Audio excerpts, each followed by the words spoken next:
So இதோட punishment டீட்டெயில்ஸை பற்றி ஓவராலாக அப்படியே சொல்லுங்கள். A1 வந்து சபரிராஜன். சபரிராஜனுக்கு 4 ஆயுள் தண்டனை ப்ளஸ் 40,000 ரூபா. A3 சதீஷ்க்கு செக்ஷன் 419 வேறு குரலில் பேசுவது. A4 வசந்த்குமார் 2 ஆயுள் தண்டனை 13,500 ரூபா. A8 அருளானந்தம். இந்த அருளானந்தம் யாருமே மறந்துருக்கீங்க, 1 ஆயுள் தண்டனை. ஏடிஎம்கேவோட சொந்தக்காரர். அவங்க விஷயமே இங்க லவ் பண்றேன்னு சொல்றது, சோஷியல் மீடியா டார்கெட். அதுக்கப்புறம் என்ன அப்படின்னு பாத்தீங்கன்னா பண்ணை வீட்டுக்கு வர சொல்றது. இதுல சில பேருக்கு நான் ஸ்பெசிபிக்னு சொன்னேன் இல்லையா, அதுல பாத்தீங்கன்னா அந்த சபரிராஜனுக்கு வந்து 392 அந்த கொள்ளை மிரட்டல், மிரட்டி பணம் பறித்தல். ஏன் இந்த சபரிராஜனுக்கு இதுன்னா சில செக்ஷன்ஸ் போடப்பட்டிருக்கு, அதுக்கப்புறம் ஸ்பெசிஃபிக் செக்ஷன்ஸும் இந்த இடத்துல போடப்பட்டிருக்கு. ஏன்னா இங்கே வந்து 78 பிரிவுகள் அப்படின்னும் போது காமன் செக்ஷன்ஸ் அப்படின்னு பார்த்தோன்னா இந்த இடத்துல செக்ஷன் 120B, அதாவது கிரிமினல் கான்ஸ்பிரசி, கூட்டாக சேர்ந்து சதி செய்யற ஒரு விஷயம் அப்படிங்கிறது ஒண்ணு. ரெண்டாவது 366 ஆள் கடத்தல். நான் சொன்னேன் இல்லையா தனித்தனியா எல்லாமே ஒரு கேஸ்ல இருக்கும்போது அப்ப எவ்வளவு சிவியரா இருக்கணும் அது. அதுக்கப்புறம் செக்ஷன் 342 சட்ட விரோதமாக வந்துட்டு அடைத்து வைத்தல், இல்லீகல் டிடென்ஷன். அதுக்கப்புறம் பார்த்தீங்கன்னா செக்ஷன் 354A அது என்ன சொல்லுதுன்னா பாலியல் சீண்டல். 354B ஆடைகளை களைதல். 376 பாலியல் வன்கொடுமை. 376D கூட்டு பாலியல் வன்கொடுமை. ஓகே. அண்ட் தென் இன்னொன்று பார்த்தீங்கன்னா செக்ஷன் 508 மானபங்கம், அதாவது அவுட்ரேஜிங் மாடஸ்டி ஆஃப் விமன் சொல்லுவோம். பெண் அப்படிங்கிற அடையாளத்தையே மானபங்கம் பண்ணக்கூடிய ஒரு விஷயம். அப்புறம் செக்ஷன் 506 clause 2 அதாவது மிரட்டல், கிரிமினல் இன்டிமிடேஷன், மிரட்டி அந்த மாதிரி வந்து அவங்க பிளாக்மெயில் பண்றது, பண்ணி த்ரெட்டன் பண்ணி அவங்க கிட்ட இருந்து அவங்கள ஒரு விஷயம் செய்ய வைக்கிறது. தென் ஐடி ஆக்ட்ல பாத்தீங்கன்னா section 66E and 67 of IT act என்னன்னா ஆபாச வீடியோ எடுத்தல் பிளஸ் ஆபாச வீடியோவை பகிர்தல். இது விஷயம் இதெல்லாம் காமன் செக்ஷன்ஸ்ல சிலது. ஓகே. ஹராஸ்மெண்ட்டுமே இருக்கு.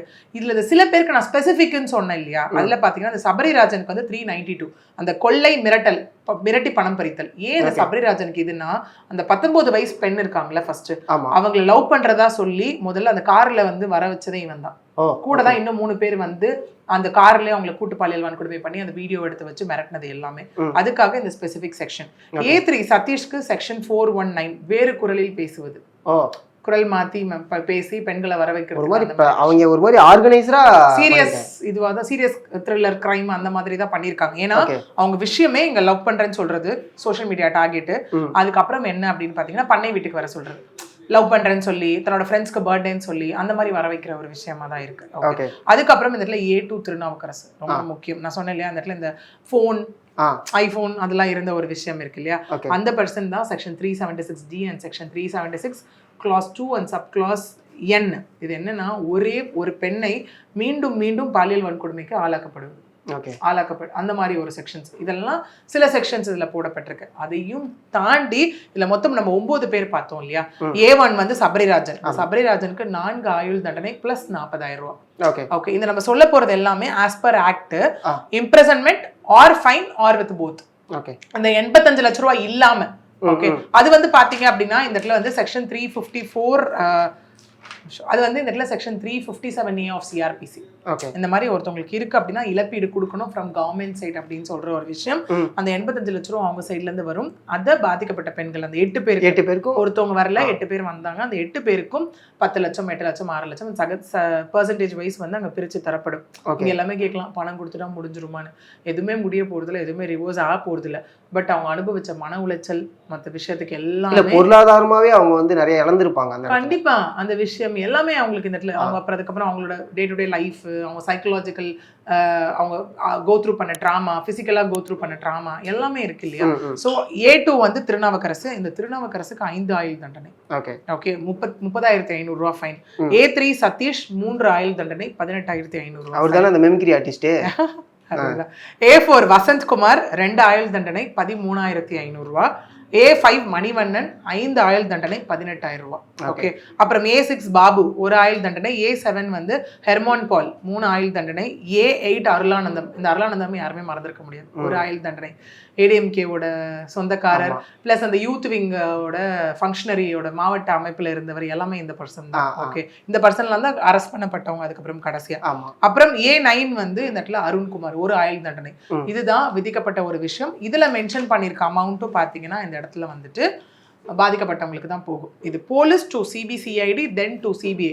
ஏப்ரல் 25, 2019 தான் சிபிஐ வசம் ஒப்படைக்கப்பட்டது. ஓகே. ஸோ சிபிஐ தான் உள்ள வந்து பெரிய டர்ன் எடுத்தாங்க. இந்த எலக்ட்ரானிக் எவிடன்ஸ் எல்லாத்தையும் கலெக்ட் பண்ணி செல்போன், லேப்டாப், வீடியோஸ் எல்லாமே மின்னணு ஆதாரமா முதல்ல பதிவு செஞ்சது சிபிஐ தான். ஓகே. அதுமாரி அவங்களுமே இப்போ ஆக்சுவலாக சொன்ன விஷயம் என்னன்னா, நீங்கள் எங்கே போனாலும் இந்த எவிடன்ஸ் வந்து பக்காவா இருக்கு, நீங்க எதுவுமே பண்ண முடியாது அப்படிங்கிற மாதிரி சிபிஐ சைடுல இருந்து. ஏன்னா இங்க சார்ஜ் ஷீட்டே பாத்தீங்கன்னா நம்ம காமனா சொல்லுவோம், ஒன்ஸ் சார்ஜ் ஷீட் ஃபைல் பண்ணிட்டாங்க. நீங்க 3 இன்டர்வல்ஸா சார்ஜ் ஷீட் ஃபைல் பண்ணப்பட்டிருக்கு. முதல்ல பாத்தீங்கன்னா மே 21, 2019 5 பேர் மேல, சபரிராஜன், சதீஷ்குமார், வசந்தராஜன், திருநாவுக்கரசன், மணிவண்ணன். இது வந்து ஃபர்ஸ்ட் சார்ஜ் ஷீட்.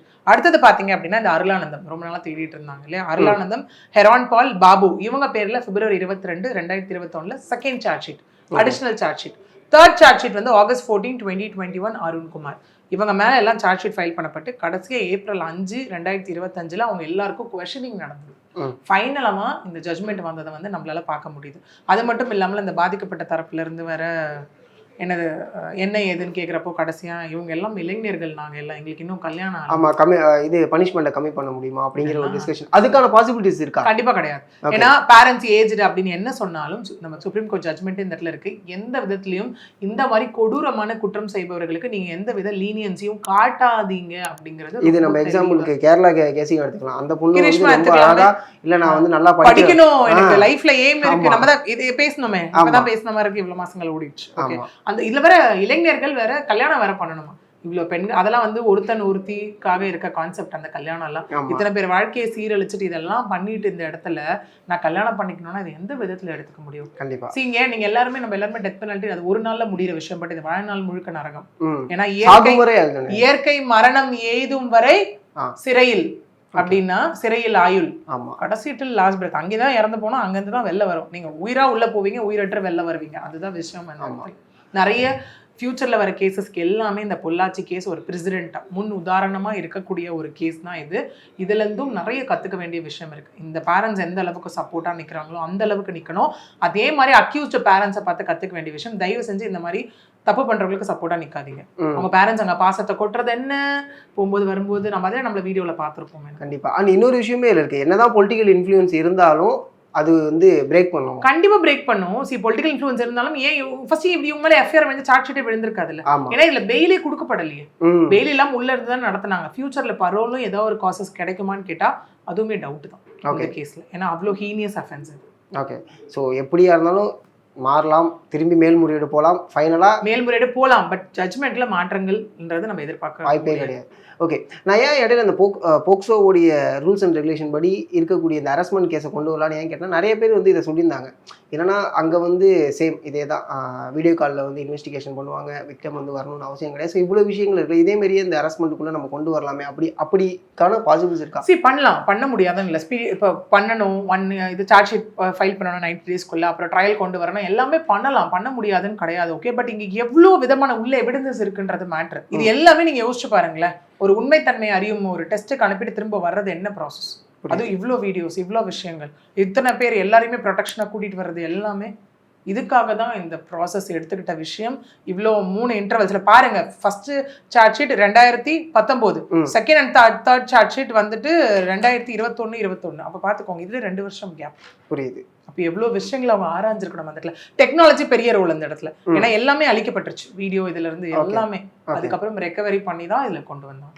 புரியுது. எல்லா விதத்துலையும் தி பெஸ்ட் என்னென்ன பாசிபிள் வேஸ் பண்ணி ஒரு ஜட்மெண்ட் கொடுக்க முடியும்னா அதுக்கு பொள்ளாச்சி கேஸ் ஒரு ட்ரெண்ட் செட்டர். எதனால இந்த 6 வருஷம் எடுத்துச்சு? ஃபர்ஸ்ட் ஆஃப் ஆல் அதை பற்றியும் சொல்லலாம்னு நினைச்சேன். 6 வருஷம் ஏன், எதனால? ஓகே. ஏன் தூக்கு தண்டனை இல்லாமல் ஏன் ஆயுள் தண்டனை, ஏன் இந்த விஷயம் அப்படிங்கிற மாதிரி தான் நிறைய நான் அந்த இடத்துல பார்க்கக்கூடியதை பார்க்குறேன். ஒரு விஷயம் என்ன அப்படின்னா, டெத் பெனால்ட்டி அப்படிங்கிறது to the rare of rarest case ஒன்று. இன்னொன்று நமக்கே தெரியும், Indian law system is like based on reformative one. எடுத்தோட டெத் பெனால்ட்டி அப்படிங்கறது அவங்க கான்சென்ட்ரேட் பண்ணாத ஒரு விஷயமா தான் இந்த இடத்துல இருக்கு. இந்த கேஸ்ல இன்னொன்னு ஏன் யாருமே பார்க்கலன்னு தெரியல. யாருமே பார்க்காத ஒரு விஷயம், ஒரு ஆயுள் இரட்டை ஆயுளை தாண்டி 5 ஆயுள் தண்டனைன்றது ஒரு புதுமையான விஷயம். ஆக்சுவலி. ஓகே, இந்த 6 வருடம் ஏன் எடுத்துச்சு அப்படின்னு பார்த்தோம்னா இந்த 48 சாட்சியங்களை விசாரிக்கணும், சும்மா கிடையாது. அது மட்டும் இல்லாமல் இதுல பாத்தீங்கன்னா 205 ஆவணங்கள் வந்து சமர்ப்பிக்கப்பட்டிருக்கு கேஸ்ல. ஓகே, எல்லாத்தையும் உள்ள போய் ஸ்க்ரூட்டனைஸ் பண்ணி இன்வெஸ்டிகேட் பண்ணணும். தென் 12 ஆவணங்கள் வந்து அக்யூஸ்ட் கிட்ட இருந்து, குற்றம் சாட்டப்பட்டவர் இப்ப குற்றவாளி, அவங்க கிட்ட இருந்தே வந்து எடுக்கப்பட்ட ஒரு விஷயம். அதுல 11 ஆவணங்கள் வந்து நீதிமன்றம் வசம் வைக்கப்பட்டிருந்த ஒரு விஷயம் ஃபர்தர் இன்வெஸ்டிகேஷனுக்காக. 30 பொருட்கள் கைப்பற்றப்பட்டுச்சு. அந்த 30 பொருட்கள் என்ன அப்படின்னா ஃபோன், லேப்டாப், அப்புறம் ஹார்ட் டிஸ்க், இதெல்லாம் கைப்பற்றப்பட்டுச்சு. இது எல்லாத்தையும் அவங்க கொண்டு வரணும் இல்லையா? இதுக்கான பீரியட் தான் இந்த 6 வருஷம் எடுத்துக்கிட்டோம். இவங்க எல்லாம் வந்து எப்படியா இருந்தாலும் அடுத்து வந்து மேல்முறையீடு பண்ணுவாங்க. ஸோ இந்த பாசிபிலிட்டிஸ் இருக்கு. இது ஜெனரல் கான்செப்ட். சரி, லாவே சொல்ற ஒரு விஷயம், லா கொடுக்கறதே ஒரு விஷயம் என்ன அப்படின்னா, நீங்க பேஸ் ஒரு இருக்குங்க, ஒரு ட்ரையல் முடிஞ்சு அடுத்தது high court to supreme court appeal to final of review and revision petition, அதுக்கப்புறம் கருணை மனு. ஓகே, சி முதல்ல ஹைகோர்ட்ல அப்பீல் செய்யப்படுறதுக்கே ஒரு அட்மிசபிள் ஃபேக்ட்டுக்கே வந்துட்டு ஒரு பெட்டிஷனை ஃபர்ஸ்ட் அட்மிட் பண்ணணும். சரி, ஓகேங்க, we are taking this for appeal அப்படிங்கிற மாதிரி. ட்ரையல்ல எப்படி ஒரு கேஸ் கண்டெஸ்ட் பண்ணுவாங்களோ அதே மாதிரி தான் அப்பீல்லையும் ஒரு கேஸ் வந்து கண்டெஸ்ட் செய்யப்படும் அந்த இடத்துல. ஓகே, அப்படி கண்டெஸ்ட் பண்றாங்க அப்படின்னும் போது என்ன அந்த ரீசனா ஸ்டேட் பண்ணுவாங்க, இல்லைங்க இந்த எவிடன்சஸ் சரியா பார்க்கப்படல, இல்ல இந்த பர்சன் சரியா விசாரிக்கப்படல. ஓகே, அந்த மாதிரியா தான் ஒரு விஷயம் அங்கே சொல்லப்படும். இதுல நான் சொன்ன மாதிரி இவ்வளோ விஷயங்கள் விசாரிக்கப்பட்டிருக்கேன்.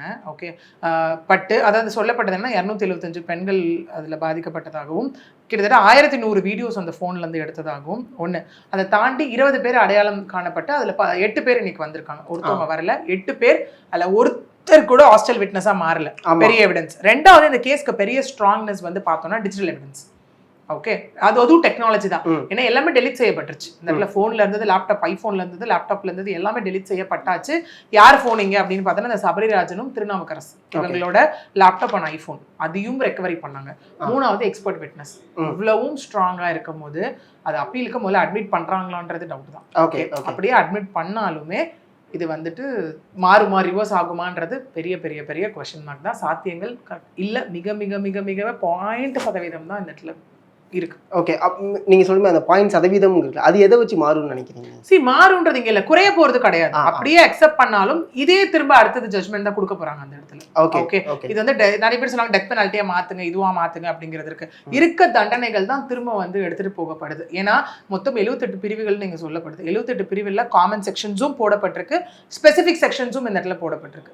ஓகே, அப்படி இருக்கும் போது ஏன் நான் இவ்வளவு ஸ்ட்ராங்கா எல்லாருமே இதுல சொல்றோம் அப்படின்னா, நீங்க ஒரு கேஸ்ல கிட்னாப் தனியா பார்த்திருப்பீங்க, ஒரு கேஸ்ல ராபரி பார்த்திருப்பீங்க, ஒரு கேஸ்ல ரேப், ஒரு கேஸ்ல கேங் ரேப், ஒரு கேஸ்ல இல்லீகல் டிடென்ஷன்.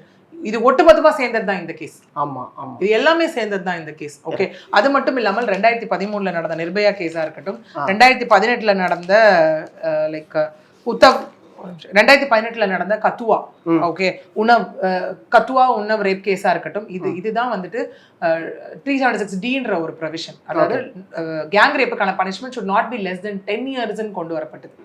இதுலதான், அதாவது கிரிமினல் அமெண்ட்மெண்ட் ஆக்ட் படி. ஸோ இதெல்லாம் பிரசிடென்ட்டா வச்சுதான் இந்த கேஸ் கொடுக்கப்பட்டிருக்கு, which means லேண்ட்மார்க். ஸோ அந்த வரிசையில் இந்த பொள்ளாச்சி கேஸும் ஒரு லேண்ட்மார்க்கா இருக்கும் அப்படிங்கிறது தான் ஒரு விஷயம். நைஸ். இன்னொரு விஷயம் இருக்கு, அதாவது போக்சோக்கு இருக்கக்கூடிய ரெஸ்ட்ரிக்ஷன்ஸ் இருக்குல்ல. இதுல இன்னொரு விஷயம் என்ன ஸ்ட்ராங்கா அப்படின்னா, இன் கேமரா ப்ரொசீடிங்ஸ் பண்ணப்பட்டுச்சு. ஓகே, அந்த இன் கேமரா ப்ரொசீடிங்ஸ் அப்படின்னும் போது இந்த அக்யூஸ்ட சார்ந்தவங்களே இவங்களை பார்க்க முடியாது, இவங்க ரொம்ப சேஃபா ஹேண்டில் பண்ணப்படுவாங்க. இன்னொன்று, இந்த கேஸ் பெரிய எடுத்துக்காட்டா இருக்கிறது ப்ரொடெக்ஷனுக்கு, விட்னஸ் ஒரு விக்டிம் ப்ரொடெக்ஷனுக்கு ரொம்ப பெரிய விஷயம் இது. ஆனா ஃபர்ஸ்டே இந்த எஸ்பி வந்து அந்த ஒரு 19 வயது பெண் வந்து ஒரு கம்ப்ளைண்ட் கொடுக்கும்போது அவங்க பேரை வெளில விட்டுட்டாரு, அதுக்கப்புறம் ஒரு இடமாற்றம் செய்யப்பட்டாரு. அது எல்லாமே இருக்கு இந்த கேஸ்ல. பட் அதையும் தாண்டி ஜட்மெண்ட் கொடுக்குற அன்னைக்கு கூட கதவுகள் எல்லாம் சாத்தப்பட்டுச்சு. அந்த இடத்துல அவங்கள ப்ரொடெக்ட் பண்ணாங்க. அவங்களும் கோர்ட்டுக்கு வந்திருந்தாங்க, விக்டிமும் எல்லாமே இங்க ப்ரொடெக்ஷன் கொடுக்கப்பட்டுச்சு இந்த இடத்துல. ஓகே, அந்த ப்ரொடெக்ஷன் ஒரு பெரிய விஷயம். அது ஜட்ஜ் நந்தினி தேவியா இருக்கட்டும், சிபிஐயா இருக்கட்டும், எல்லாமே. பிளஸ் அந்த பெண்ணுடைய பேரண்ட்ஸ்க்கு இன்னைக்கு நிறைய பெண்கள் விட்ரா பண்ணிட்டு பின்வாங்குறது. எங்க இதுல இவ்வளவு பேர் இருக்கும்போது 8 பெண்கள் வந்திருக்காங்கன்னா அந்த ஃபேமிலி இல்லாம முடியாது இல்லை. கண்டிப்பா. கிட்டத்தட்ட 2016 ரெக்கார்ட், 2013 இருந்தே இவங்க அபியூஸ் பண்றாங்கன்ற ஒரு விஷயம் இருக்கு. அப்ப அரௌண்ட் 10, 12, 15 வருஷம் சப்போர்ட் இல்லைனா கண்டிப்பா முடியாது இல்லையா அந்த இடத்துல. ஸோ அது ஒரு பெரிய விஷயம் வந்து இந்த கேஸ்ல வந்து பார்க்கப்படுற ஒரு விஷயமா இருக்கு. இன்னொன்னு, இந்த போக்சோ கேஸ்ல இருக்க மாதிரி 1 வருஷத்துல முடிக்கணும், 6 மாசம் போது ப்ராக்டிக்கலா யோசிப்போமே நம்ம. இவ்வளோ சாட்சியங்கள் இருக்கு, இவ்வளோ எவிடன்ஸ் இருக்கு. இன்னொன்னு, நம்ம சும்மா ஒரு ஆடியோ நோட் கொடுத்தாலே அந்த இடத்துல வந்து அதுல ஏதாவது எடிட் இருக்கா, ஏதாவது இருக்கான்னு பாக்குறதுக்கு சைபர் ஃபாரன்சிக்கு போயிட்டு வரணும், எக்ஸ்பர்ட் ஒப்பீனியனுக்கு. இவ்வளோ விஷயங்கள், 1100 வீடியோஸ், 275 அதுல இருக்காங்க. பிளஸ் இது எல்லாமே இவங்க வாட்ஸ்அப் குரூப் வேற வச்சுட்டு இருந்திருக்காங்க அதுல வேற. ஓகே, பொள்ளாச்சி அட்டாக் பாய்ஸ் எல்லாம் வேற. ஓகே. ஸோ இந்த மாதிரி விஷயங்கள் எல்லாமே அதில் இருக்கு. இவ்வளோத்தையும் ஆராய்ஞ்சு ஒரு ஜட்மெண்ட் கொண்டு வரணும் இல்லையா? ஒன்று. இன்னொன்று பார்த்தீங்க அப்படின்னா, இது முதல்ல போலீஸ், அப்புறம் சிபிசிஐடி, அப்புறம் சிபிஐ, இப்படிதான் எடுக்கப்பட்ட ஒரு விஷயமா இருக்கு. இன்னொன்று, சார்ஜ் ஷீட் 3 கட்டமா இதுல ஃபைல் செய்யப்பட்டுச்சு. ஓகே, ஃபர்ஸ்ட் ஒரு 5 பேர், அப்புறம் ஒரு 3 பேர், அப்புறம் ஒருத்தர் அப்படின்னு. இதுக்கான கம்ப்ளீட் டியூரேஷன் தான் இந்த 6 வருஷம். ஏன்னா எல்லாருமே சொன்ன விஷயம், முஞ்சிச்சுப்பா பொள்ளாச்சி கேஸும் அவ்வளவுதான்ப்பா அப்படிங்கிற மாதிரி எல்லாம் இருந்துச்சு.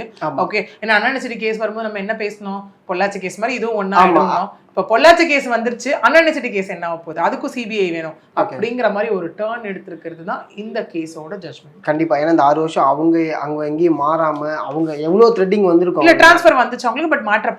அவங்க தான் பண்ணணுன்றதோட கவர்மெண்டோட ஸ்பெஷல் ஒரு ஆர்டர் வச்சு அவங்க ட்ரான்ஸ்ஃபர் ஆகல. கேஸை முடிச்சுட்டு ஜட்மெண்ட் கொடுத்துட்டு அவங்க அதுக்கப்புறம் ட்ரான்ஸ்ஃபர் ஆகணும் அப்படி.